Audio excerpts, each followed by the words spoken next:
खुद लिया वो प्रोजेक्ट। वो मोदी जी का प्रोजेक्ट है, वो अडानी का प्रोजेक्ट नहीं है। और ये बात कैसे निकली? वहां का जो बिजली बोर्ड है श्रीलंका का, जैसे अपने यहाँ स्टैंडिंग कमेटी है असेंबली की, पार्लियामेंट की स्टैंडिंग कमेटी है, वैसे उनकी भी पार्लियामेंट की स्टैंडिंग कमेटी होती है। तो वहां पे पार्लियामेंट की, श्रीलंका की पार्लियामेंट की स्टैंडिंग कमेटी ने जब उनके बिजली बोर्ड के चेयरमैन को बुलाया और बोले तूने ये प्रोजेक्ट अडानी को क्यों दिया, तो उसने कहा जी राजापाक्सा साहब ने मेरे को बुलाया था, उन्होंने कहा मोदी जी मेरे पे बहुत प्रेशर डाल रहे हैं कि ये प्रोजेक्ट अडानी को दो। मोदी जी बांग्लादेश गए, बांग्लादेश वालों को बिजली खरीदनी थी, 1500 मेगावाट बिजली 25 साल के लिए। मोदी जी ने वो प्रोजेक्ट भी अडानी जी को दिला दिया। अडानी को नहीं दिलाया, मोदी जी ने वो प्रोजेक्ट खुद लिया। 25 साल तक 1500 मेगावाट बिजली खरीदने का प्रोजेक्ट बांग्लादेश का, वो भी मोदी जी ले आए अपने नाम पे। इजराइल गए, इजराइल के साथ भारत ने कई सारे रक्षा सौदे किए, रक्षा सौदे, वो सारे के सारे रक्षा सौदे अडानी को दे दिए। अडानी को नहीं दिए, मोदी जी ने खुद लिए। अभी 2-3 साल पहले 6 एयरपोर्ट की नीलामी हुई प्राइवेटाइजेशन के लिए, सरकार ने उनकी नीलामी करी, भाई प्राइवेट प्लेयर आके लो। उसमें एक कंडीशन थी कि उसी को दिया जाएंगे ये एयरपोर्ट जिसने पहले एयरपोर्ट का काम कर रखा है।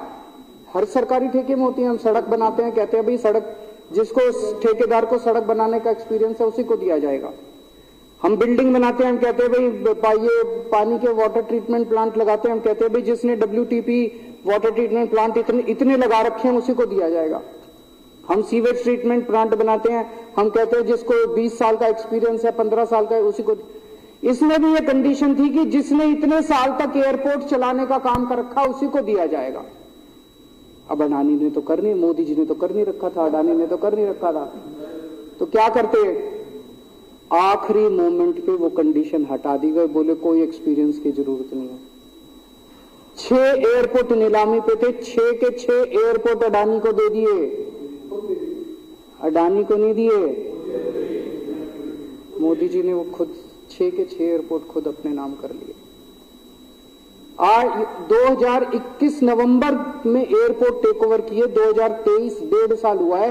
1.5 साल के अंदर आज एयरपोर्ट का 30%, पूरे देश का एयरपोर्ट का जितना धंधा है, बिजनेस है, उसका 30% बिजनेस जो है वो मोदी जी के पास है। 30%, 1.5 साल के अंदर इतना बड़ा भारत देश, इतने एयरपोर्ट, 30% एयरपोर्ट का बिजनेस आज मोदी जी के पास है। एक और बड़ी इंटरेस्टिंग चीज हो रही है, ये ईडी और सीबीआई को इस्तेमाल करके बंदूक यहां रख के लोगों की फैक्ट्रियां छीनी जा रही हैं। मतलब 10 अक्टूबर 2018 को, 10 अक्टूबर 2018 को कृष्णापट्टनम पोर्ट के ऊपर इनकम टैक्स की रेड हुई और 6 अप्रैल 2020 को 1.5 साल बाद वो पूरा एयरपोर्ट अडानी ने खरीद लिया। उसके यहां बंदूक रख के उसको कहा या तो दे दे और या जेल। तो वो अडानी ने नहीं खरीदा, वो मोदी जी के पास चला गया कृष्णापट्टनम एयरपोर्ट। 10 दिसंबर 2020 को एसीसी और अंबुजा सीमेंट पे रेड हुई और 2 साल बाद 16 अक्टूबर 2022 को दोनों सीमेंट प्लांट मोदी जी के पास चले गए। 2020 जुलाई को मुंबई एयरपोर्ट का मालिक था जीवीके, उसके ऊपर सीबीआई और ईडी की रेड हुई, एफआईआर हुई और 1 महीने बाद मुंबई एयरपोर्ट जो है वो मोदी जी के पास चला गया, अडानी के पास चला गया। तो ईडी और सीबीआई पे रेड कराते हैं, उसको धमकाते हैं फैक्ट्री वाले को, कंपनी वाले को कि या तो जेल जा और या तेरी फैक्ट्री हमको दे दे। ये इधर तो सुनते थे हरियाणा की तरफ ये तिरछी, इधर इसकी फैक्ट्री भी छीन ली, पंजाब में भी सुनते थे इसकी भी फैक्ट्री छीन ली, इसकी। पूरे देश के अंदर ये इतनी गुंडागर्दी मची पड़ी है कि ईडी की रेड करा देते हैं, सीबीआई की रेड करा देते हैं, यहां बंदूक रखते हैं और कहते हैं या तो फैक्ट्री दे दे और या जेल जा। ये क्या चल क्या रहा है इस देश के अंदर? इन्होंने अभी थोड़े दिन पहले ऑर्डर निकाला कि सारे जितने पावर प्लांट हैं, जितनी राज्य सरकारें हैं, पंजाब सरकार की, हमारी जो सरकार है, उनके पास भी ऑर्डर आया, सारी सरकारों को जितना उनका कोयले की रिक्वायरमेंट है उसमें से 10% कोयला इंपोर्टेड इस्तेमाल करना पड़ेगा। और इंपोर्ट केवल मोदी जी करते थे, अडानी करता था। तो इसका मतलब आपको 10% अपना कोयला कंपलसरी, जरूरत नहीं है आपको कोयले की, लेकिन 10% कोयला आपको अडानी से खरीदना पड़ेगा।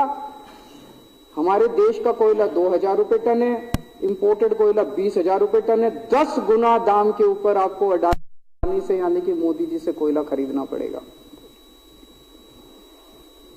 इन्होंने सुप्रीम कोर्ट का एक और, जब कोयला घोटाला हुआ था अपने देश के अंदर, तो सुप्रीम कोर्ट ने आदेश दिया था कि अब कोयले की खदानें किसी भी प्राइवेट वाले को नहीं दी जाएंगी।